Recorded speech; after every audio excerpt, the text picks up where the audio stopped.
Firmy Tvůj brand a Fiducia, které pravidelně boří hranice ve světě marketingu a financí, se rozhodly zbořit hranice ve světě podcastu. V následujících minutách vám přineseme minimálně 5 důvodů pro poslech 5 Reasons. Designové prostory a komfort pro naše hosty přináší hlavní partner podcastu Jasiko. Dámy a pánové, právě začínám. Dobře se bavte. Michal Pohntka je vystudovaný biochemik s doktorátem z molekulární biologie. Založil velmi úspěšný český startup GenSpector, se kterým za rok a půl dosáhl obratu přes 500 milionů korun a vyvinul diagnostický kit pro testování na COVID. Dnes pokračuje ve výzkumu, investuje do firm jako je Makromo a píše knihy na manažerská témata nebo o zákulisí a lobbingu během pandemie. Dobrý den, vítejte ve 5 Reasons, jsme v dalším díle a dneska mám naproti sobě hosta, který možná nebývá tolik vidět, ale spousta z vás se s jeho výsledky práce možná potkalo. Má za sebou zajímavý úspěchy a je z relativně specifického oboru biochemie a molekulární biologie, to je vždycky těžký slovní spojení. Je to složitý. Je to složitý. Michale, díky, že jsi dorazil. S láskou a radostí, děkuji. Jdeme na tvých 5 důvodů, vždycky začínáme naší klasikou. Zajímal by mě, ty jsi založil firmu, která během prvních 18 měsíců vygenerovala obrat kolem 500 miliardy korun s nějakým ziskem 125 milionů, což je naprosto skvělý číslo. Co bylo 5 důvodů, proč se podařilo dosáhnout takhle rychle, takhle dobrých výsledků? Nevím, jestli řeknu 5 důvodů, jo. To je vždycky první odpověď, tak zkusme to vymyslet. Ale pojďme dál. Byl tady obrovský problém a nebylo řešení. A když bylo řešení, tak bylo ze zahraničí, což znamená, byl obrovský problém to tady dostat, byl obrovský přetlak poptávky vůči nabídce. Třetí důvod, měli jsme know-how, jakým způsobem to řešení použít a naučit lidi v nemocnicích. Čtvrtý důvod, má skvělé lidi kolem sebe. A pátý důvod, nedělali jsme to pro peníze.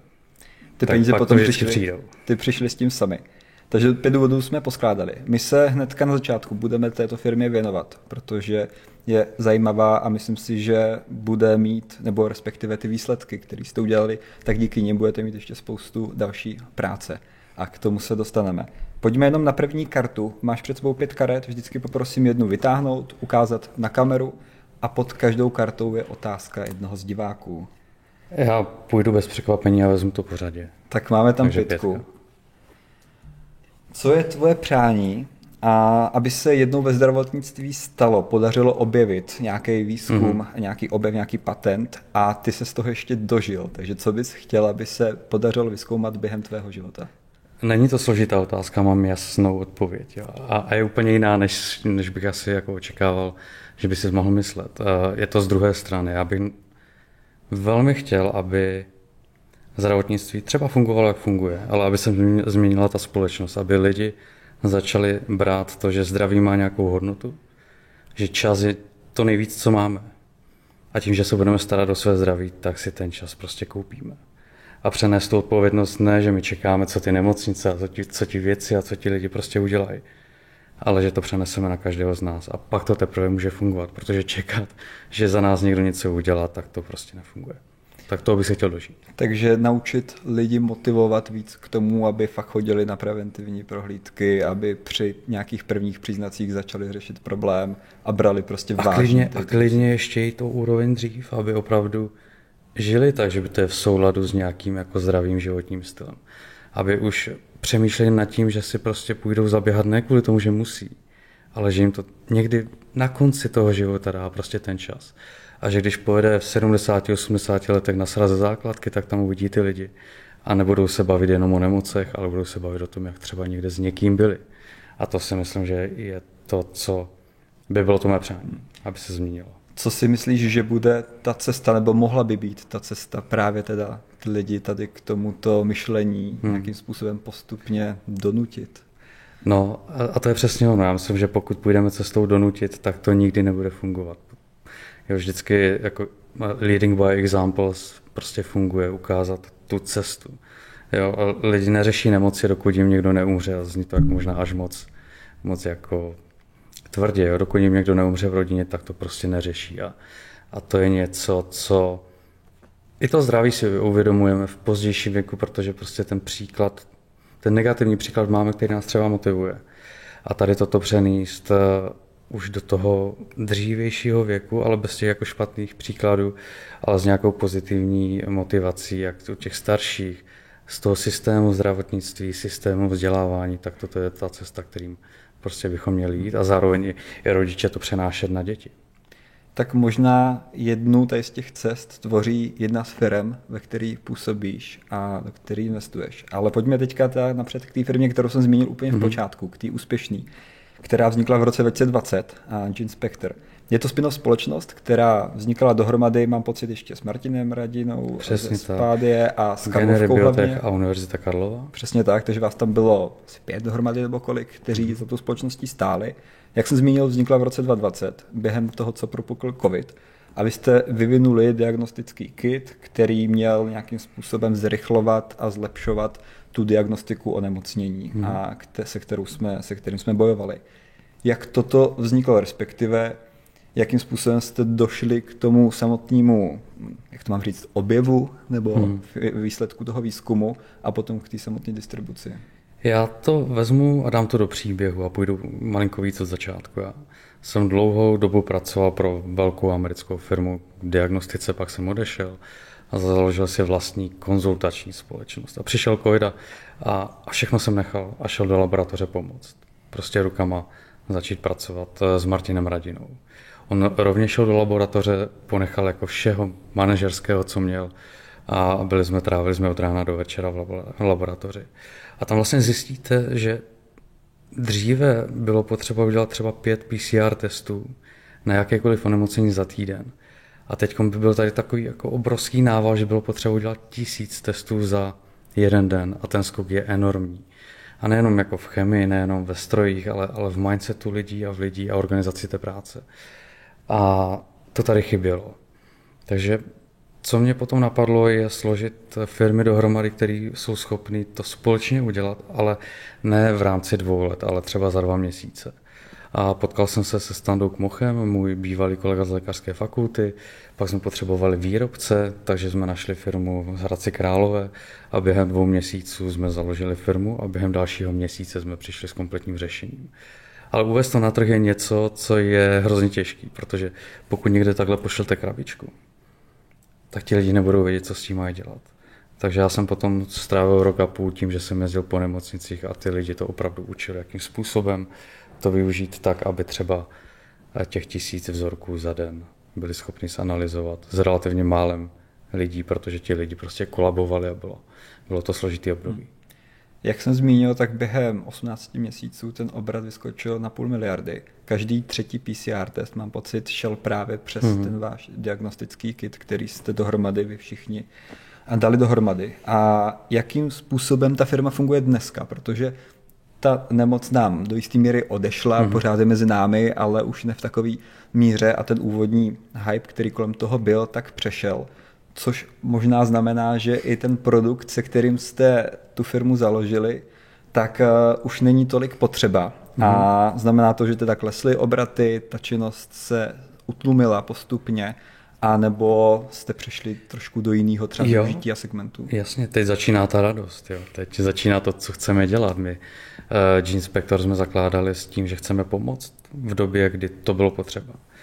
A vlastně to bylo celý. Jo. Nebyla tam žádná vize zatím. Nicméně sformovalo se tam poměrně hodně zajímavý tým a lidí a osobností, kteří chtějí dělat jako něco hezkýho. A něco hezkýho v oboru, který děláme. To znamená nějaká diagnostika. Tudíž my pokračujeme dál. My hned asi po roce začátku fungování pálíme poměrně velké množství energie a peněz a času na tom, že vyvíjíme nové diagnostické přístupy, které směřují hodně do prevence, ale v rámci zdravotnictví. A pokud bych dal příklad, tak teď dokončujeme patentovanou technologii, která je ve spojení s Univerzitou Karlovou, nemocnici Podolí nebo porodnici v Podolí, 3. lékařskou fakultou a mnoha partnery v rámci komerční sféry, kdy v prvním trimestru pouze z 2 ml krve matky jsme schopni říct, jestli to dítě bude mít, respektive ta matka bude mít nebo nebude mít těhotenské komplikace.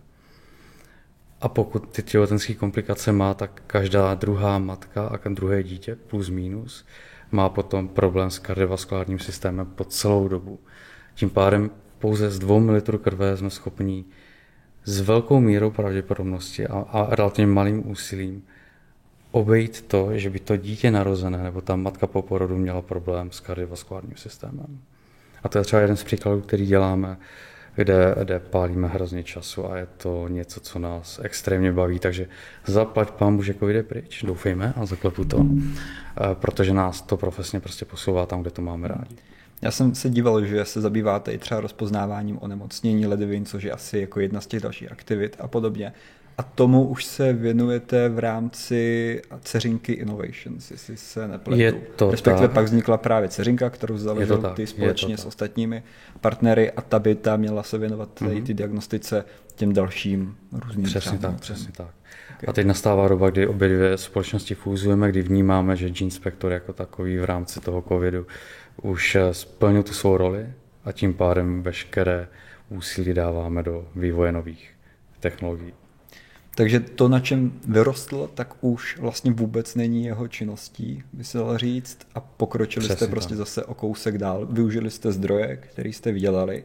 Ano. A na to jsem se chtěl zeptat, je další otázka.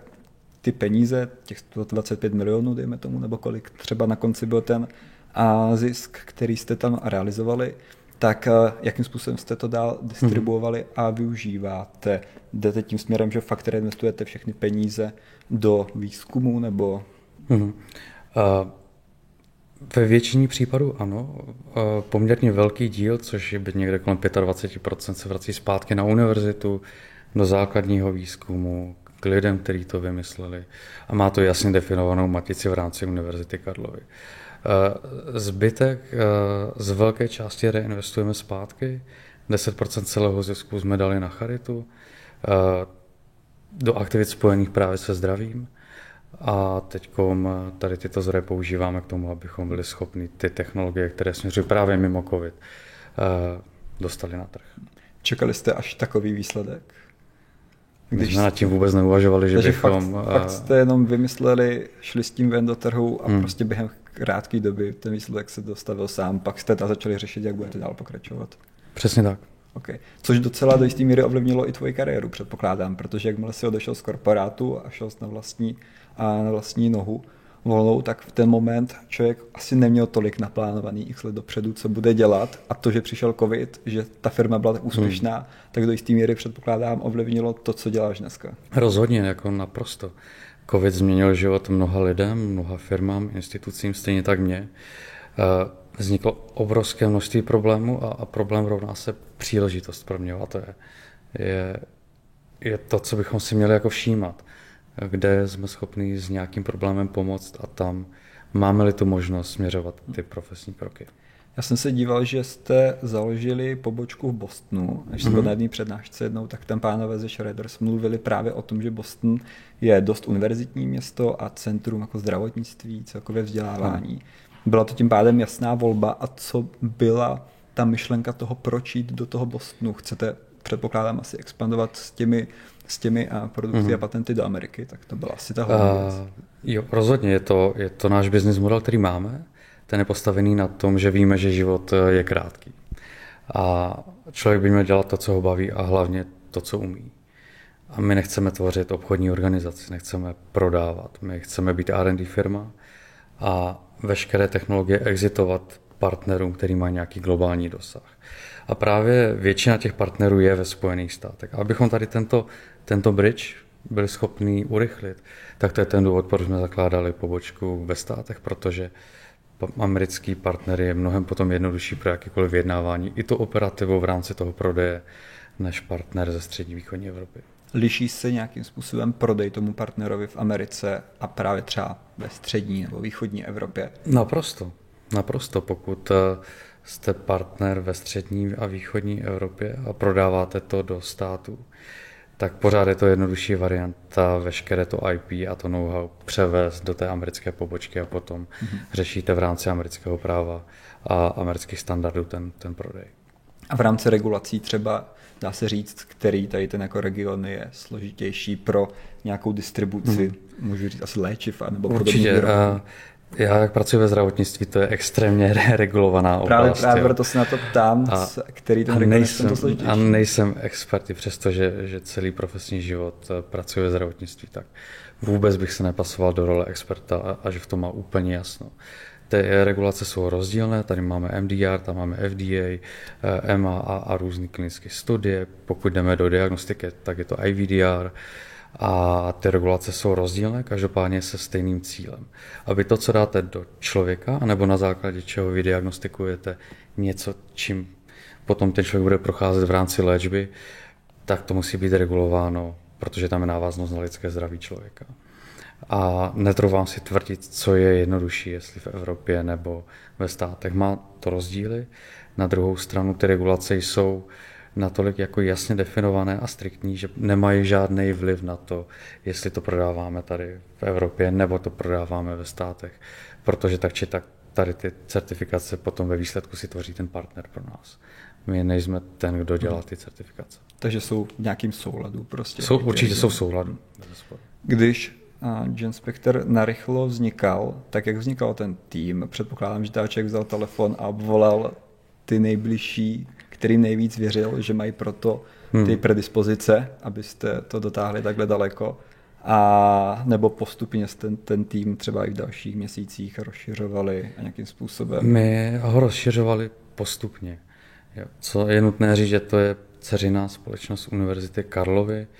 Tím pádem naše jasná volba bylo jít na lékařskou fakultu, vytvořit kontrakt s lékařskou fakultou a spolupracovat s lidmi z laboratoří z lékařské fakulty. To je něco, co pro nás byla jako, je to z nějak z reklamy, ale jasná volba, jo, nebo přímočará volba.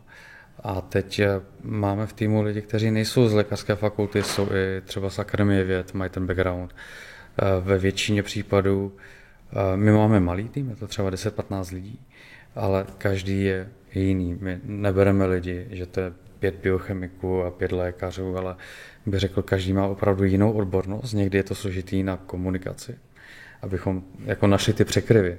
Ale umožňuje nám to, že ta komplexita té medicíny je tak veliká, tak známe velké množství jako názorů napříč těmi odbornostmi právě od lékaře přes kvantové fyziky. A to nám dává že se do toho zapojovali i studenti univerzity. Rozhodně. Takže měli vlastně možnost se dostat k reálnému produktu a být u toho výzkumu. Okay. Pojďme prosím na další kartu. Tím, že jdeme po pořadě, tak zjistíme, jestli jsme to zamíchali a zamíchali. Je to zamíchaný. Pod 2 je otázka týkající se jedné z firem, ve které působíš jako spoluzakladatel, a to je Makromo. A je to otázka asi celkem logická.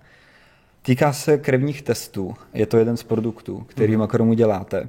A zní: děláte v Makromu i krevní testy. Mám ale v paměti kauzu Teranosu, kde cituji: myšlenka Holmesové byla dát lidem okamžitý přístup k aktuálním informacím o jejich zdraví, a to pouze z pár kapek krve z prstu.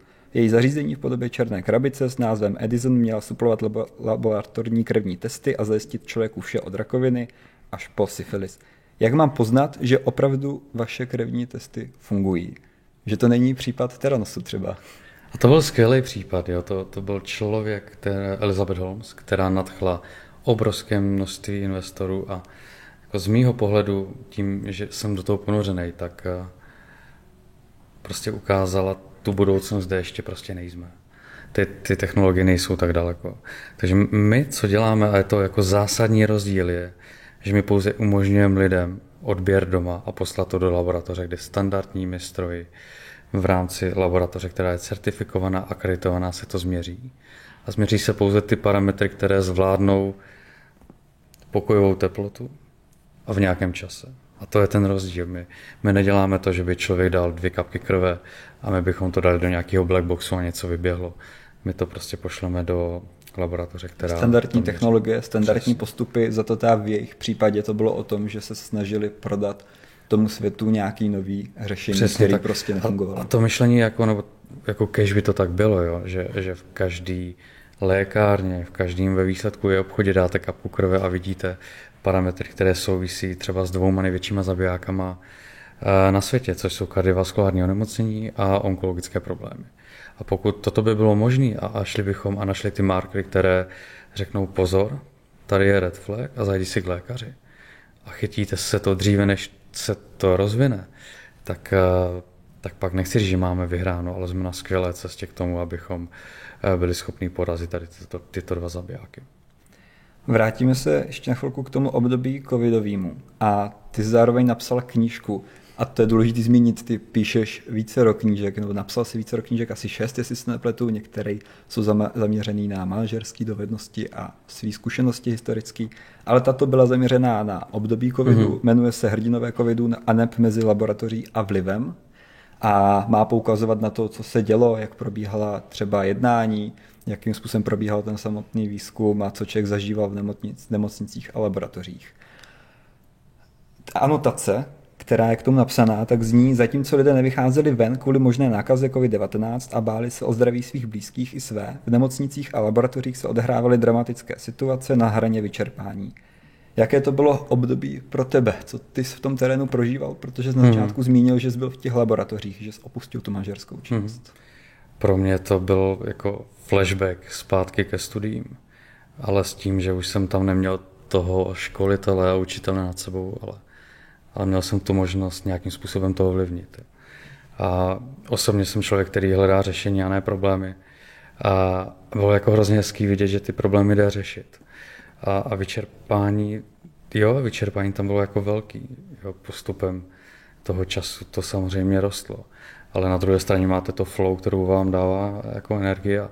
Ale došlo i na okamžiky, kdy jsem prostě musel zastavit v autě, ale to nezní jako blbě, ale vyspat se, vyzvracet se jako z toho stresu a pak až jet domů a ráno jsem vstal a jel znovu. Jo, takže to vyčerpání tam bylo velké nejenom v těch nemocnicích, ale vlastně i u těch lidí, kteří podporovali ty nemocnice a laboratoře.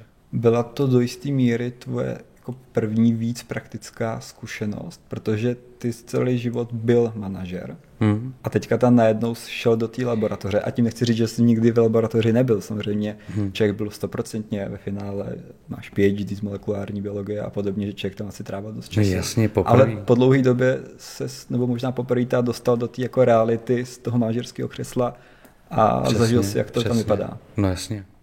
Nádherná doba. Co člověk zjistil, protože člověk se na to vždycky díval z pozice nějakého šéfa, manažera a najednou byl jako v tom provozu, tak přišel jsi tam i na nějaký třeba možná jako rozdíly oproti tomu, co jsi zmyslel předtím jako manažer a díváš se na některé věci. Já bych řekl, že ani ne. Jako vždy ta má filozofie byla a je být jako co nejvíce s lidmi. Jsou dny, kdy neotevřu počítač, je dokonce i týden, kdy neotevřu počítač a jsem hlavně s lidmi a povídám se s nimi. A ty vzorce jsou úplně stejný, ať se bavíte s ředitelem, ale až jdete úplně dolů na to jako největší, kdy to bude znít blbě, ale jako dno té struktury, jo, nebo na ten druhý opak té struktury, tak řešíte pořád jako ty stejné věci. Jo. Musíte mít nějaký jako driver, proč to lidi dělají. Těch je definovaný počet napříč tou strukturou a řekl bych, že ten jako zásadní, když bych měl vypíchnout jeden rozdíl, je, že když jste nahoře v té struktuře, tak tou prací žijete pořád, jdete spát a tady to vidíte. Když jdete jako níž a níž a níž, tak tam umí v některých případech velmi dobře oddělit tu práci, kdy skončí v 2:30 nebo v 2:30 nebo v 5 a prostě končí s prací. A jsou to dva světy, jo, soukromý pracovní život. A tam bych viděl ten jako největší rozdíl mezi tím horním částí té organizační struktury a tou spodnější. Lidé měli dva přístupy. Někteří byli extrémně opatrní a zůstávali pomalu ve sklepě během toho období. A druzí zase extrémně tu situaci bagatelizovali a nebrali ji vůbec vážně. Nebo k čemu jsi měl blíž ty z pozice toho jako odborníka, který tomu přece jenom trošku víc rozuměl, nebo postupně šel ten výzkum, tak už člověk jako věděl asi, s čím se jako potýká. Tak jak jsi to ty vnímal v průběhu toho času? Samozřejmě je to vážná věc, byla to vážná věc, ale přece jenom jaký byl pohled toho člověka, který do toho fakt reálně vidí? No, z mého pohledu já jsem se snažil dívat mnohem dál. Jo, jak z pohledu vakcinací, tak z pohledu i ty nákazy. A je hrozně jednoduchý, že máte jedno onemocnění a teď co se stane. Jo, mě zajímá, co se stane, když lidi budou nosit roušky. Jo, že ztrácí určitý jako náraz na tu imunitu. Jo, nesetkáváte se, nejste tolik konfrontováni různými antigeny, jinými respiračními onemocnění, což samozřejmě výrazně snižuje potom tu konkurenceschopnost člověka. Takže když bych vzal ten positioning, tak nebyl jsem žádným zastáncem restrikcí. Nemyslím si, že to byl jako správný krok. Jsem výrazným zastáncem toho nějakým způsobem a v nějaké míře chránit tu rizikovou skupinu lidí. Nikoli v plošně celou populaci. To mně přijde, že to v tom finálním konečném efektu může způsobit a způsobilo mnohem větší problémy, než kdybychom opravdu se zaměřili na tu rizikovou skupinu lidí. Ty zároveň mluvil a psal o zákulisí testování včera. Co se v tom zákulisí teda dělo? A předpokládám, že jsi o tom mluvil a psal kvůli tomu, že jste vyvinuli ten diagnostický kit a začali jste se setkávat teda s tím, jak se to distribuuje, nějaký zakázky a podobně. Tak co byla ta překvapení, na který jsi narazil, nebo na který jste narazili vy všichni třeba? Úplně, jestli to ve vztahu k té politice jako takové, tak je to, tak já nevím ani, jestli je to překvapení, jo, ale jako nekompetentnost, absolutní chaos v organizaci, dání pravomoci lidem, kteří nemají ty kompetence k tomu dávat jakákoliv rozhodnutí. Řekl bych, že došlo k výraznému ovlivnění vlivu vědy jako pragmatické vědy, že tady nebyla moc velká možnost diskutovat, kterou cestou jít, protože prostě když to v zahraničí dělají nějak, tak my to budeme dělat taky tak. A bylo tam určitá míra obrovského alimismu, protože když to dělají oni, aby bychom šli jinou cestou a něco se pokazí, tak za to budu moct já. A toto byla taková ta nit napříč celou tou dobou, kdy ti, kteří měli tu možnost měnit a hýbat událostma, tak nebrali tu osobní odpovědnost do ruk. Já jsem viděl i nějaké fotky, ty ses účastnil jednáních na úřadu nebo v nějakých poradenských skupinách? Neúčastnil. Já byl čas od času pozván, jak premiérem v té době, nebo hejtmany. Výrazně jsme spolupracovali se Středočeským krajem, s ministry. Nikdy to nebylo na úrovni poradenství, protože prostě tam ten názor byl jasně daný, tam neměli žádné jako místo a prostor. To jsem se chtěl zeptat, jestli jste měli pocit, že jste byli jako posloucháni. My na té lidské rovině jsme byli posloucháni, protože to každýho zajímá, ale nedošli jsme do stádia, kdy ti lidi byli schopni vzít tu odpovědnost a rozhodnout ne já sám za sebe, že mě to zajímá a myslím si to stejný, ale já z pozice, kterou mám, rozhodnu pro jiné. A tam jsme to nikdy nebyli schopni prolomit. Ty jsi dost mluvil a psal i o politické a lobby síle. Co si pod tím představit ve vztahu teda k té situaci a k těm okamžikům, co se děli? Těžko říct, do jaké jako míry detailů jít, jo, ale stala se tady jako zajímavá věc, že byla zrušená povinnost výběrových řízení, aby se to všechno urychlilo, což je jako hrozně hezký. A zvlášť jako ve vztahu k nemocnicím je to hrozně hezký, protože než něco vysoutěžíte, takový by byl pryč.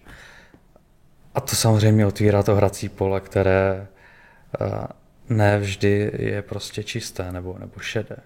A došlo k výraznému propojení těch biznisových a lobistických složek s těmi strukturami, a nechci říct jako vládními, ale těmi politickými. A to bylo enormně silný. Jo. Já jsem byl i na jednání, kdy byl ministr a lobbysti od příjezdu nějakých jako v té době jako čínského zboží do České republiky, abychom my jako zástupci univerzitní společnosti to nějakým způsobem ohodnotili a podpořili. A to bylo něco, čeho jsme se nechtěli účastnit. Byly vyvíjeny tlaky proto, aby vy jste tu podporu? Nebyly, protože univerzita má silné jméno a má samozřejmě velké silné hodnoty. A jsme rádi za to, že ten brand je tak silný, tím pádem ty tlaky nebyly vyvíjeny. My jsme se v té době postupně a možná snad poprvé dostávali do kontaktu s mRNA vakcínami, relativně moderní novou technologií, a zažili jsme si ji v praxi. Jak to dneska v té jako vědecké společnosti hodnotíte vy zpětně? Já úplně si nejsem jistý, že to je téma, teď je možné jako diskutovat s nějakou chladnou hlavou, že je to velmi brzy a že to téma bylo tak jako rozvířený a tak horečný, že ten, kdo byl silně pro vakcinaci, tak je stále silně pro vakcinaci. I přesto, že se objevují už třeba i protichůdné názory. A ti lidi, kteří prostě byli proti vakcinaci, tak neotočí teď takhle rychle ten názor, že je moc brzy na to, abychom byli schopní s velkou mírou sebereflexe si říct, která cesta byla správná. A když vezmu tu samotnou technologii, protože pak jsou, jestli se nepletu ty druhý, tak to byly nějaký vektorový nebo něco podobného, tak když vezmu tu samotnou technologii a nějaký její využití do budoucna. Úžasná věc. Tak ve své podstatě toto je úžasný. A kde teda vidíme teoreticky to využití? Nebo... No úžasná věc, jo, je to v jakýkoliv genové terapii. A je tam ten obrovský rozdíl vůči vakcinaci. Pokud jdete do nějaké genové terapie nebo opravy nějakého proteinu a hodně se to používá v asociaci se srdečními onemoceními, tak tam vpravíte informaci, která je lidská. A to tělo to nerozpozná, jako, že je to cizí. A tím pádem se neaktivují různý mechanismy, které se aktivují v případě, že tam dáte vakcínu s informací pro vir SARS-CoV-2, anebo jakoukoliv jinou. Jo. A může to vyvolat nějakou reakci. mRNA jako molekula je extrémně nestabilní, tudíž, aby to bylo stabilní, tak se to prostě upravuje, pak až to jde do toho těla. A píchne se to do svalu a zůstane to ve svalu a část jde do jater. Ale když tam dáte tu molekulu, která je lidská, tak je to v pořádku a má to obrovský potenciál. Prostě můžete upravovat věci, které jsou neopravitelné na té molekulární úrovni. A kde je ten rozpor je, co to udělá, když tam dáte tu informaci, která prostě není lidská. Dáte tam informaci toho viru. A tady je ten hlavní jako question mark, kdy jedni říkají nic, a to jsou lidi pro vakcinační, a ti druhý říkají, my tady vidíme takový a takový hrozby. Nejsme schopni říct, jestli nastanou, anebo nenastanou.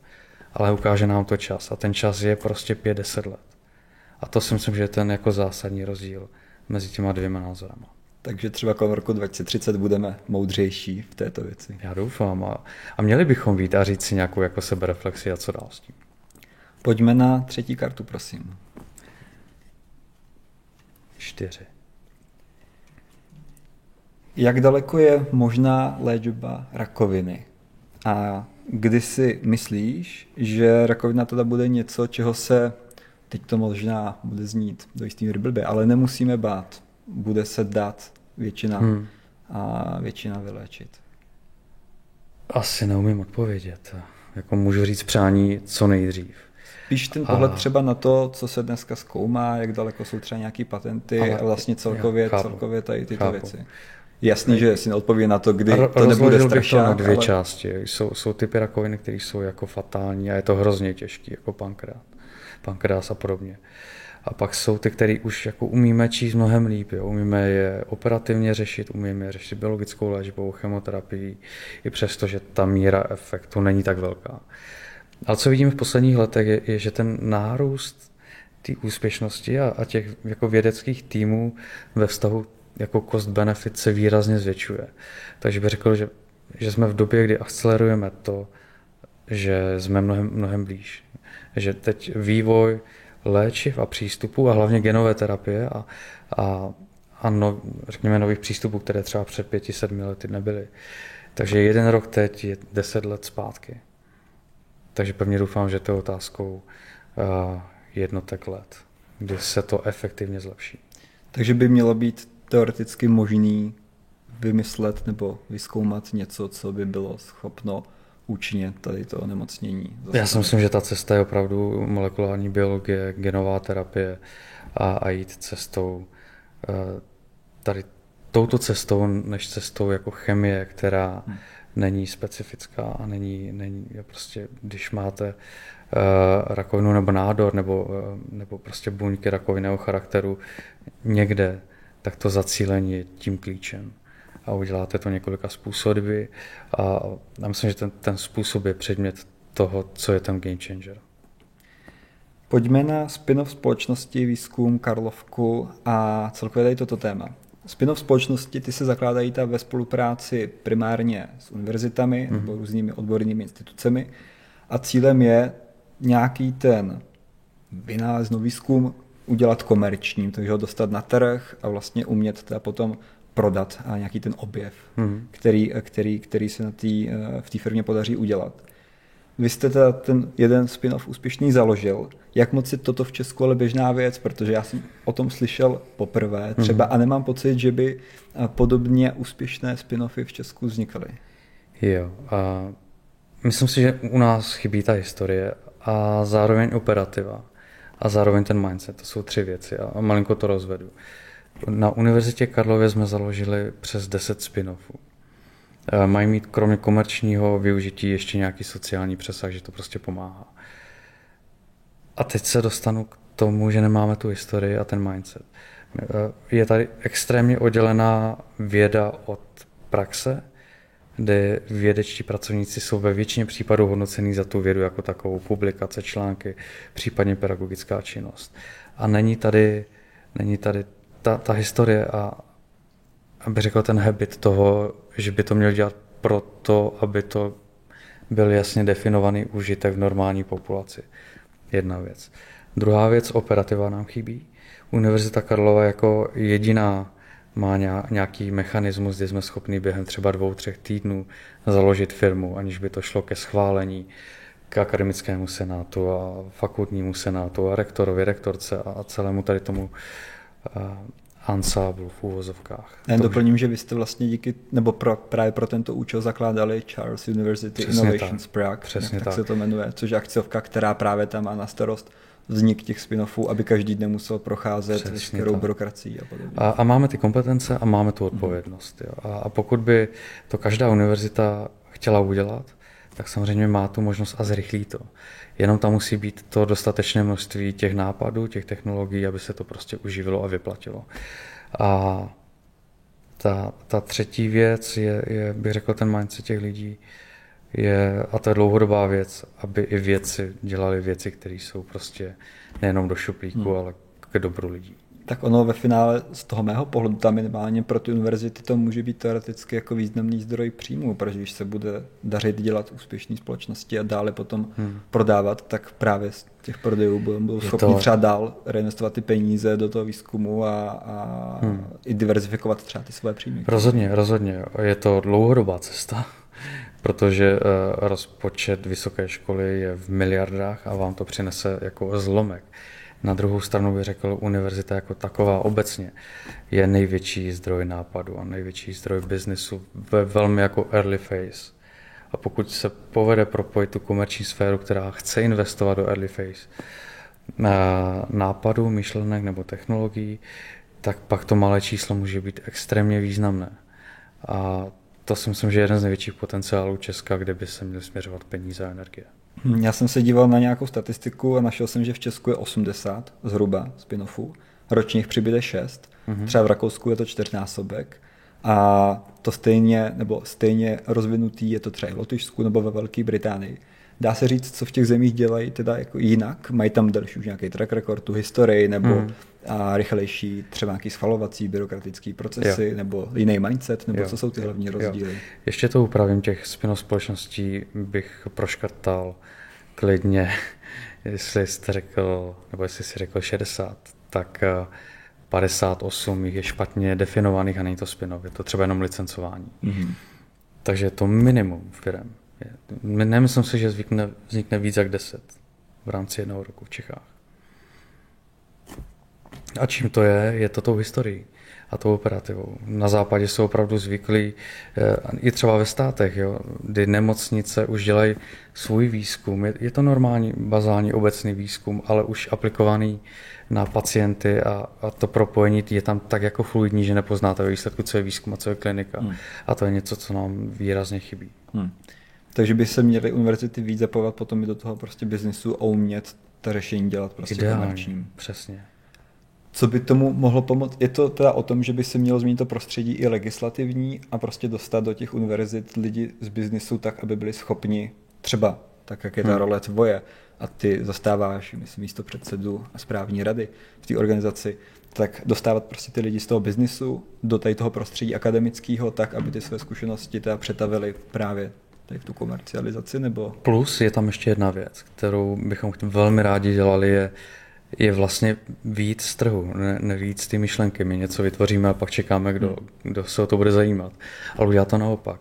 Říct komerční sféře, co by vás zajímalo, víme, že nemáte ty kapacity, my tady máme extrémně množství chytrých lidí, dejte nám zadání a my jsme schopni to vytvořit a uděláme nějaký partnership v jakékoliv podobě, ale prostě nejdeme z trhu, ale není to bolest jenom univerzity, to je bolest mnoha startupů, vytvoříme produkt, čekáme, kdo si to koupí. Pojďme se zeptat toho trhu, co potřebuje, kde je ta díra, kde je ten problém, který můžeme řešit a pak stavíme ten produkt. Máte nějaký spin-offy v rámci Karlovky, který už jsou teda založení a jsou třeba v nějaké pokročilejší fázi a mají třeba náběh na podobný úspěch, jako měl Jen Spector, nebo... Zmínil bych třeba jeden, je to Charles Games. Tvoří počítačové hry, je to určitý inkubátor napříč různýma fakultama a je naprosto skvělý, že se propojují lidé z filozofické fakulty s matfizem a jsou schopní spolupracovat, takže je to určitý ekosystém sociálního charakteru, je to nějaký social hub a tvoří prostě hry, které už dávají na trhu a jsou na trhu. A myslím si, že když to půjde takto dál, tak i přesto, že ten náběh nebude extra rychlý, ale za Jen Spector prostě vznikl v překotné době a stejně jak rychle vznikl, tak rychle prostě spadnul. Tak tady ta hokejka bude malinko později, ale může být zajímavá. Že by to fakt mělo mít náběh na ten dlouhodobý biznis, který by třeba časem mohl být prodán někomu dalšímu. Ano. A už by se s tím pracovalo potom dál. Jo. Pojďme na 4. kartu, jestli počítám dobře. 1. Toto je citace z tvého webu. Inovativní a až nepředvídatelný způsob myšlení promítám do svých aktivit, jak v biznisu, tak v osobním životě. To o sobě napsal, nebo to někdo napsal, možná nějaký copywriter. Nicméně, co si teda pod tím máme představit? Co to je za způsob myšlení, jak se projevuje? Určitě jsem to psal já. Ne, že bych nechtěl mít copywritery, ale to je jak když opravuješ dům a potřebuješ vyměnit 2 kachličky, tak ti nikdo jako nevymění 2 kachličky, takže nikdo mi nedělá 2 věty. Tak v tom případě o to víc jsem ještě zvědavý na to, jak se to myšlení teda, to promítá. Je jednoduchý. Já jsem jako člověk, který se velmi rád natchne a jde tím jako dál. A hledám to řešení, jakým způsobem to zrealizovat. Kde si myslím, že má silná stránka, je propojovat lidi, projekty, společnosti, jako zájmy společnosti, zájmy lidí, tak, aby vzniklo něco zajímavého.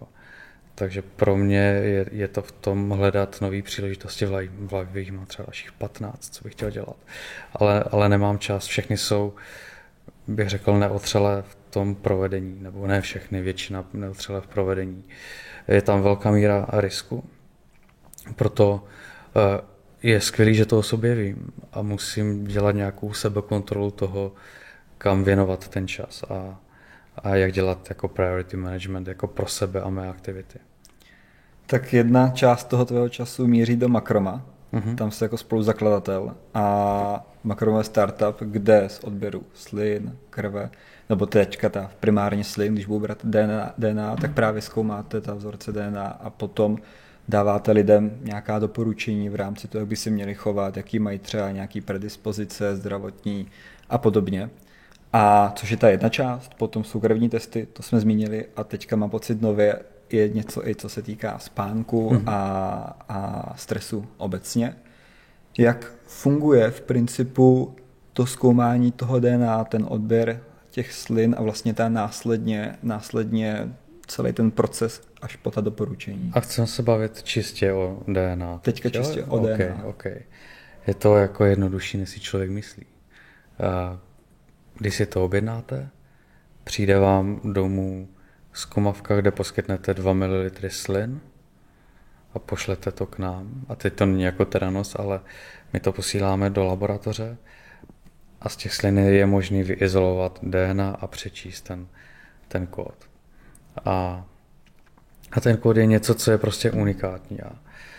A tady už bych mohl mít jako 2 hodiny mluvit o tom, co a jak se zapíná, ale je to prostě zajímavá informace, se kterou do budoucna člověk může jako nakládat, protože tím směrem funguje a směřuje ta věda.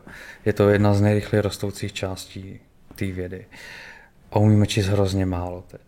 A co jsme schopni ale jako číst, je určité jako náchylnosti a třeba predispozice k onemocněním, nebo jak jsme schopni metabolizovat různé typy léčiv. A to už dneska ta věda prostě umí. Takže my, co lidem jsme schopni vlastně říct, a co by měl být ten smysl, je směřovat na prevenci. A říct, pozor, máš nějakou rodinnou anamnézu a z toho něco se ti přeneslo od otce, něco od matky, ale jsou tady 2, 3 věci, na které se v rámci prevence zaměř mnohem víc než něco jiného. Neznamená to, že se to rozvine, ale je to takovej prostě orange flag. Toto je něco, kde třeba choď jednou za rok, jednou za 2 roky na krevní testy. Když už teda nic jiného. A to by měl být ta smysl DNA testu. Je to nejrychleji rostoucí segment, to znamená, že stačí se třeba osekvenovat nebo si udělat tu analýzu jednou a s novým a novým věděním jsme schopni aktualizovat ty výsledky a ta doporučení. Takže je to bezbolestné, vlastně z domova a dá nám to nějakou cestu, kam směřovat naší prevenci. Vlastně dříve, než vůbec uvažujeme o nějakých nemocech nebo že nás něco bolí.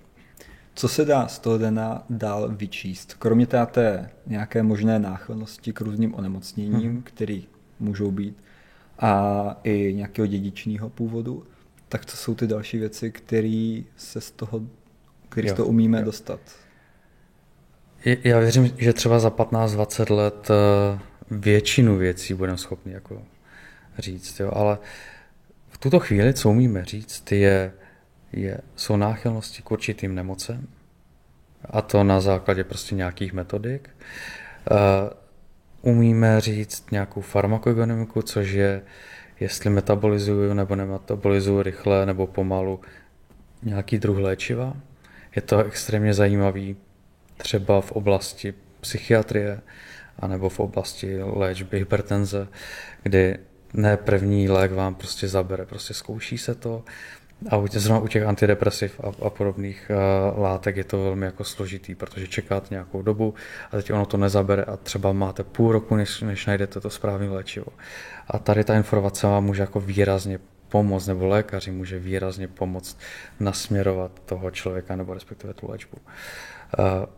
Jsme schopni dodat určité informace k stravě, jaké ionty, jaké vitamíny, případně nějaké látky metabolizujeme rychleji a třeba do svého jídelníčku 1, 2 věci přidat jako naprosto cíleně. Jo, dám příklad, pokud metabolizuju poměrně rychle vitamin K, tak bych měl jíst třeba více potravin, které vitamin K obsahují a tím pádem dostanu tu správnou hladinu.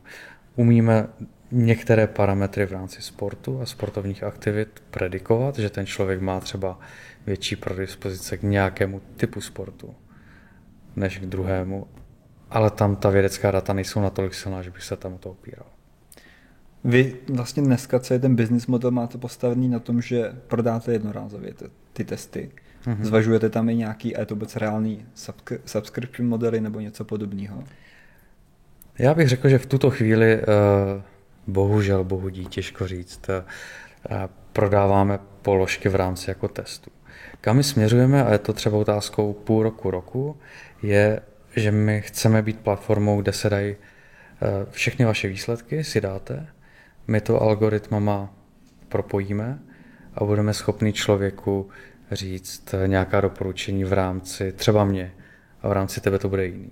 Jo, jenom dám příklad. Jako život ovlivňuje mnoho věcí, ať je to stres, spánek, nějaká anamnéza, co jsem zdědil, proto DNA testy, můj aktuální stav, proto krevní testy, jak jsem říkal, ten spánek, proto testy na kortizol, abychom byli schopni dát nějaká doporučení. A toto se dá jako smíchat a dávat každodenní doporučení lidem, pokud budou chtít ve formě Insta Stories.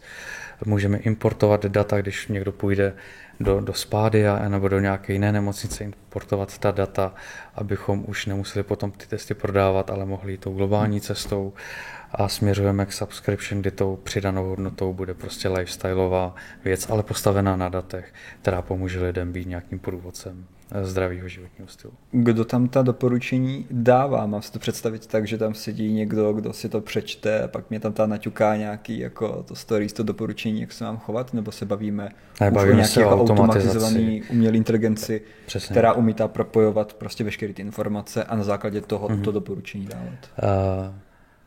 Máme více kolegů, hodně jsou z IT segmentu, který komunikují s lékaři, a vše směřujeme a nedávalo by to význam to dělat jinak k automatizaci a implementaci AI do pozadí, tak abychom mohli právě během toho půl roku až roku jít do scale-upu napříč zeměkoulí. Není na druhou stranu tadyhle ta obrovská centralizace všech těch mých informací a toho, jak se chovám a co dělám, protože předpokládám, že by to sbíralo třeba i data o mých pohybových aktivitách a spoustě dalšího. Bude tam všechno o mém zdraví, budou tam ty výsledky a co beru za léky a podobně. Není to do jisté míry velký bezpečnostní riziko, respektive to je asi oblast, nad kterou musíte asi začínat přemýšlet. Přemýšlíme od počátku, jo, protože DNA informace je extrémně citlivá. Proto tam máme jako několik levelů ochrany, jak anonymizace, my nevíme, kdo je pod jakým ID číslem, jsme GDPR compliance a tudíž ty kroky tam máme, bych řekl, v maximální možné míře. Na druhou stranu bych to nechtěl některé jako bagatelizovat, ale pokud tady já odejdu a tady mám sklenku, tak vy tu DNA si můžete vzít taky. Jo, když jdete na krev a v laboratoři mají 3000 krví, tak z toho si tu DNA vezmou taky. Jo. My chceme udělat to, že když já vím, že o mně jsou data Bůh ví kde, a je to u mého praktického lékaře v nemocnici, kde jsem byl, a v laboratoři, kde jsem byl, a teď kdo ví kde, abych já měl ten přehled a měl to prostě v jedné apce u sebe. A tady tento celistvý obrázek, jako v ultimátní podobě za x let, chceme i poskytnout, aby ten člověk, pokud chce, to poskytnul svému lékaři v ucelené podobě, aby potom ten monitoring a ta léčba mohla být efektivní. A tam, to je přesně ono, vydáte člověku, jsi diabetik a přijdeš k lékaři a řekneš 5 dní předtím, jako jíš zdravě, jo, já cvičím, já jim v pohodě, ale on jako neví, jestli jo nebo ne. A toto je něco, co i tomu lékaři ve výsledku může pomoct. Nastavit tu léčbu správně. Věděl by, že aspoň nekecám a že jsem to dodržoval opravdu jenom těch 5 dní tu dietu předtím. Vy jste dostali jako Macromo, nevím kdy přesně, ale včera jsem to četl večer, investici 20 milionů a to, že jste nabrali další externí kapitál, k čemu má být použitý. Jo. 20 milionů není malá částka, takže tam si myslím, že už těch možností by mohlo být celkem dost. Ani není moc velká částka. To je druhý úhel pohledu. Pokud se staví jako digitální produkt a zatím je nějaký deep tech, bude použít ve většině případů na ten produkt jako takový. Jo. To znamená, abychom byli schopni tvořit ty algoritmy, mít ajťáky a lékaře, propojovat to dohromady. A co je to nejtěžší, je dát to do aplikace a do řeči, který prostě člověk porozumí. Jakýkoliv člověk, nejenom lékař a nejenom ajťák.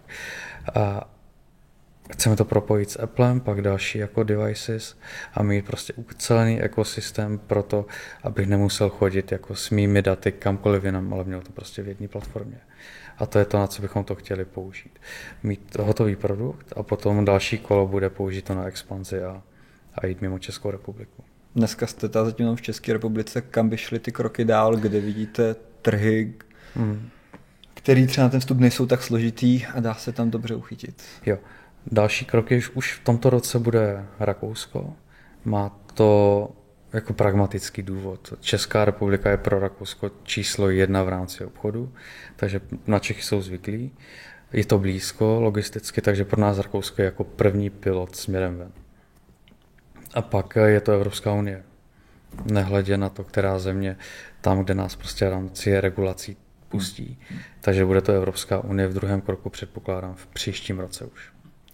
Co sektor pojišťovnictví? Protože když se o tom bavíme, tak vlastně přemýšlím nad tím, že jedna z úloh pojišťoven je nějaká prevence. A pokud přijímají klienta do pojištění, tak je zajímá zdravotní stav a musí věřit tomu, že jim ten klient odpovídá pravdivě. Pak samozřejmě asi mají spoustu způsobů, jak si ty věci ověřit, ale nemají přístup k těm detailům, o kterých jsme se bavili.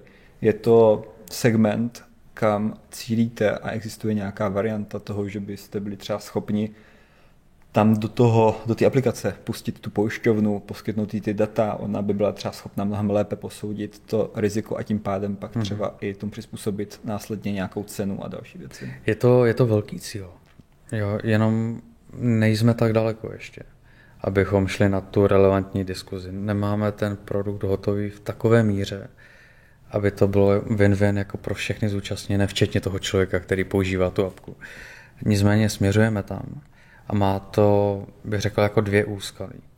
První úskalí je, že pokud to tady dohodneme s jakoukoliv pojišťovnou, a řeknu VZP třeba, tak je to skvělý. Ale když půjdeme do toho Rakouska, tak tam už to nepoužijeme. A začíná jako nová hra, úplně stejná hra vyjednávání. A když půjdeme dál do jiné země, do Itálie, tak je to znovu. Tudíž ano, chceme v rámci České republiky se napojit na pojišťovny. V případě, že ten produkt bude hotový a relevantní a dobrý pro všechny zúčastněné. Nicméně není to prvek, který nám pomůže v rámci scale-upu směrem ven. Kromě toho pojišťovnictví a napojení třeba na ty doktory, praktický lékaře a podobně, existuje ještě nějaká další oblast, kde cítíte, že by se to dalo dobře jako využít, kromě toho, že to budete prodávat ta vložně jako jednotlivcům? Ono to možná bude znít fakt jako blbě, jo, ale můj osobní motivace je, já celou dobu pracuji buď ve vědě, nebo ve zdravotnictví. Tak je přenést ty poznatky a ty možnosti vědy k lidem do kapsy, do mobilu. A to je pro mě jako 100% fokus. Tudíž je to B2C firma a v rámci B2C firmy je to hrozně potom složitý realizovat peníze a řešit to, protože tam je ten prvek toho člověka, který je variabilní, jestli opravdu koupí si to, proč si to koupí, jaká je velikost trhu a jdete do složitých diskuzí. Takže my musíme uvažovat i o B2B modelu, uvažujeme, pojišťovny bych řekl je jedna z nich, nicméně na druhou stranu ten partnership je mnohem logičtější s nemocnicemi a nemocničním systémem na jedné straně a na té lifestyleové straně jsou to různé posilovny. Teď uzavíráme kontrakt, nebo uzavřeli jsme kontrakt třeba s benefitními službami a společnostmi jako je Benefit Plus, App a spolu jsme v nějakých diskuzích třeba s Multisportkou, kde to může být zajímavý pro všechny. Je to firma s potenciálem globálního přesahu? No, tak to stavíme od počátku. Takže bavíme se o teoreticky celosvětovým rozsahu, kam se to dá rozšiřovat. Ano. Teď se úplně na začátku, jaká je představa třeba v dalším roce, 2, kam teda jako můžete se posouvat, nebo co jsou ty jakoby další fáze? My první, co musíme, je fixnout produkt, mít to hotový. Předpokládám, že nám to vezme zhruba půl roku. Vytvořit digitální produkt, to znamená, tvorová aplikace je malinko složitější, ale jakmile toto bude hotový, tak to bude další, druhý bod. Třetí bod je schopnost importovat data, tím pádem se staneme jako otevřený pro celou společnost a můžeme zavést subscriptions. Jakmile tady toto bude, tak pak jdeme směrem ke globálnímu pokrytí. Zatím pro peníze chodíte jenom k českým investorům, nebo máte jenom český investor? V tuto chvíli ano. A má to několik důvodů. Jo. První důvod, a myslím, že ten zásadní, je, že jsme hledali lidi, kteří nám můžou pomoct. Primárně jsme jako nešli pro peníze, proto jsou tam více jako business angels a lidi, kteří jsou buď z oboru, anebo mají nějaký jako businessový benefit pro Makromo. Takže tam šlo i o know-how a nějaké zkušenosti tady v tomto případě. Rozhodně. Okay. Abyste rozšířili ty vaše, který přesně tak, je tam Martin Radina, který má laboratoře, je tam s námi třeba Petr Franc, který má global sales v rámci jiných technologií, ale je tam výrazný možný jako překryv. Je tam Vašek Hlavička, který má nějaké zkušenosti v rámci operativy, jsou tam Lumus Investments, to jsou zase lidi, kteří mají přesah mimo Českou republiku a jsou napojeni na velké brandy a tak to stavíme. Jakým způsobem nebo respektive Kdy a jak je reálný jít pro ty peníze zahraniční? V dalším kole. Takže pro nás to znamená... Už je to jako blízko, cítíte? Jo, počátek příštího roku. OK, takže bavím se o tom, že toto by mohla být, co jste dostali, jedna z posledních, možná poslední česká investice, ano. A ty další už by byly od nějakých třeba zahraničních fondů a podobně. Ano. Okay. Tam směřujeme první kvartál příštího roku. Předpokládám, že runway máme do konce příštího roku i v závislosti na prodejích, ale už první kvartál příštího roku budeme řešit investiční kolo. Takže to, že máte runway do prvního kvartálu příštího roku, znamená, že teda počítáte, že do konce příštího roku. Do konce příštího roku. Jo. Tak to najde do peníze tak brzo, to ještě chvilku čas. Tak. Pojďme na kartu 4. 5. již, je to 3. Jaká je tvoje rada pro napsání knihy? Neumím se koncentrovat a nevím, kde začít. To je dovětek. Je úplně jedno, kde začít, hlavně začít. Jo. A člověk by se u toho měl cítit hezky a dobře. Já osobně to píšu vždycky večer, kdy je klid. A klidně si dáme nějakou sklenku vína a pak mě to chytne a píšu třeba do 3 do rána. Ale každý to má jinak. A je to jak v biznise, je to jak ve všem. Prostě začněte. A co je postup, který ti sedí? Prostě začít fakt jako psát bez ohledu na to, co bude dál a prostě jenom píšu myšlenky, anebo si začít dělat třeba nějakou strukturu, nějakou základní osnovu a potom rozepisovat už do detailů ty jednotlivý kapitoly. Já osobně píšu tak, že začnu psát a někam mě to zavede. A člověk se dostane do takový jako radosti a flow a ono vás to vždycky někam zavede. A pak i v průběhu toho psaní už vám to vyskakuje, kam to směřuje, tak třeba už potom tu osnovu si potom píšu dál, ale prostě důležité je začít. Jako se vším. Proč jsi vůbec začal psat knihu? No to má svůj příběh. Já jsem si založil blog Život korporátního vedoucího, který byl anonymní, velmi rychle získal nějakou popularitu a během 2-3 měsíců mě oslovil Albatros, jestli s nimi napíšu knihu. A tak jsem s nimi napsal knihu. A takže to bylo poprvé. To upeklo vlastně relativně rychle. Jo. A od toho se potom ještě odrazil k dalším knížkám. Jo. Tak to za chvilku člověk bude mít poměrně hezký seznam napsaný literatury, jestli půjde takovým tempem, protože ta první kniha, teď nevím přesně, vyšla 2015, 2016, něco takového. Určitě jo. Další zásada pro mě v rámci psaní je psát, když mám náladu. A když cítím, jako, že chci něco napsat. Jo, není to takový, že uběhly 2 roky a napíšu další. Jo, takže třeba 10 let nic nenapíšu teď. A nebo třeba začnu zítra. Jo.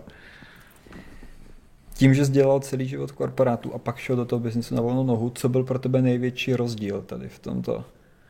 S čím ses potýkal? Případně, když člověk opustil právě ten korporát a veškerý meetingy a návyky, které tam jsou. Je skvělý prostě začít mimo korporát a nemít přesně tady ty meetingy pro meetingy a dělat tabulky pro tabulky a člověk získá jako polovinu času, protože tím, jak už jsem byl potom výš v rámci té struktury, tak ta má pracovní náplň se zúžila jako na meetingy, videokoly, forecastování, budgetování a tady všechny ty věci.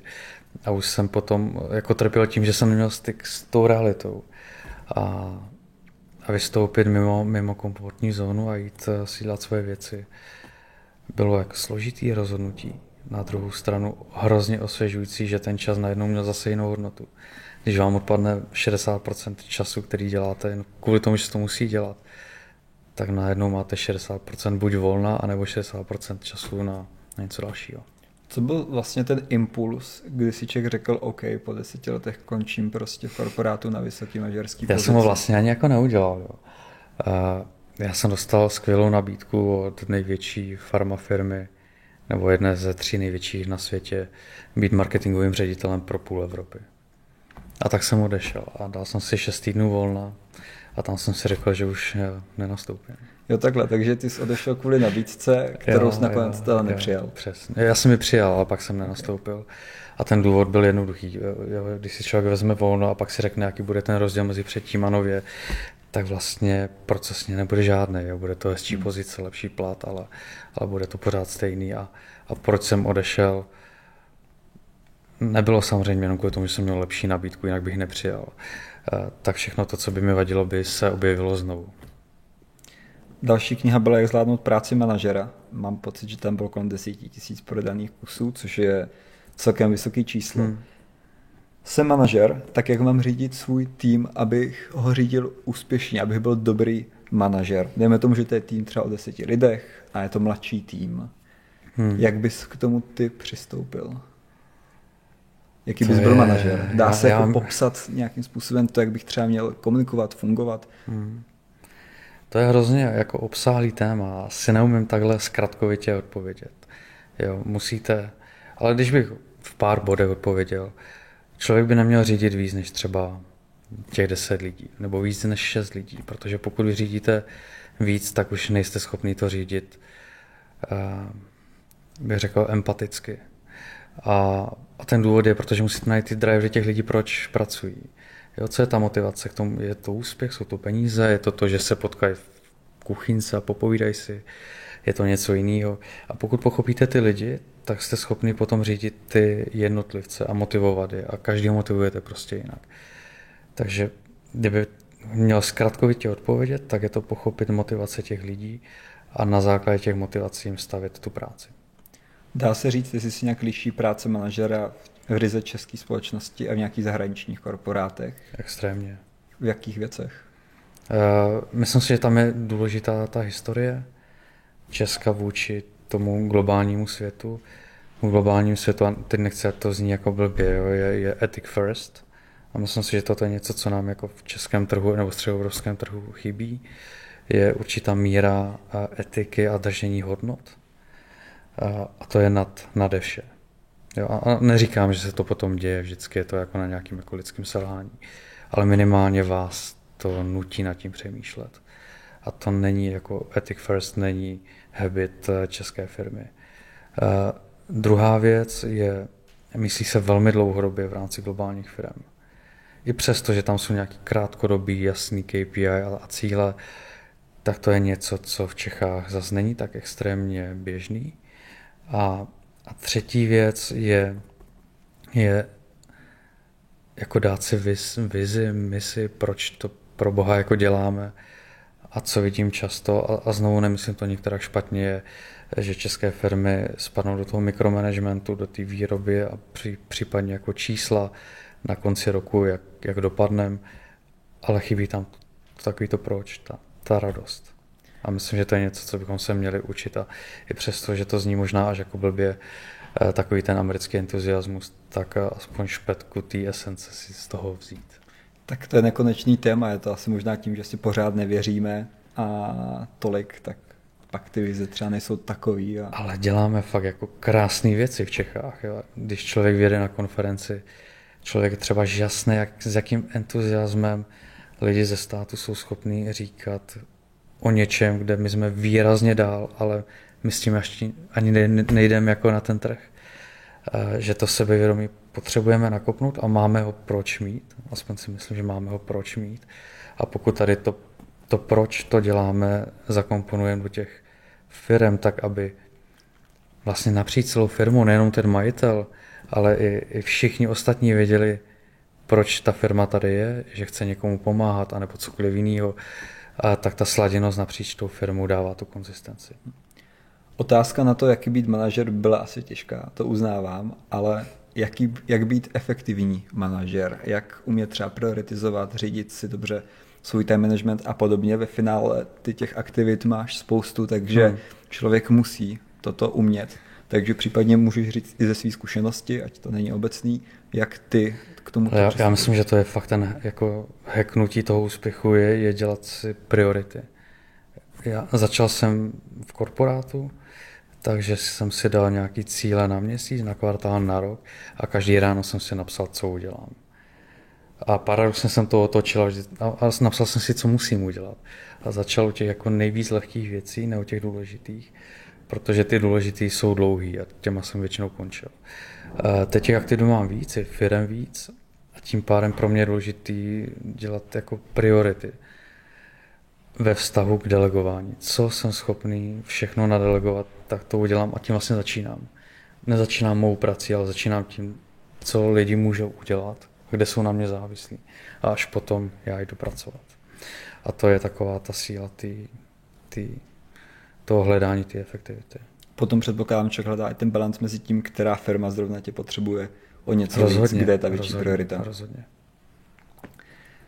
Michale, to bylo dneska všechno. Máme všechny karty, máme všechny témata. Já moc děkuju za celý rozhovor. Možná někdy, když se trošku víc ještě naučím něco o molekulární biologii a biochemii, tak bude moct zaběhnout i víc do detailu. Věřím, že by se tam dalo bavit o spoustě. Ale už to vyslovil celý a hezký. Je pravda, že jsem si v průběhu dával pozor, abych si to spojení dobře naučil a nezasekl se na tom. Takže věřím, že to je téma, o kterém se dá mluvit do nekonečna. Takže přeju hlavně spoustu úspěchů v dalších výzkumech, v dalších objevech a ve všech projektech, na kterých pracuješ. Děkuji za pozvání, bylo to moc fajn. Děkuji i vám, najdete nás na všech sociálních sítích, protože 5 Reasons je opravdu úplně všude. Nezapomeňte dát odběr, dejte like, pokud se vám líbil tento díl. Pokud se vám cokoliv nelíbilo, můžete nám to napsat a my zjistíme, jestli jsme schopni to do příště zlepšit. Zatím se mějte a u dalšího dílu. Naschledanou.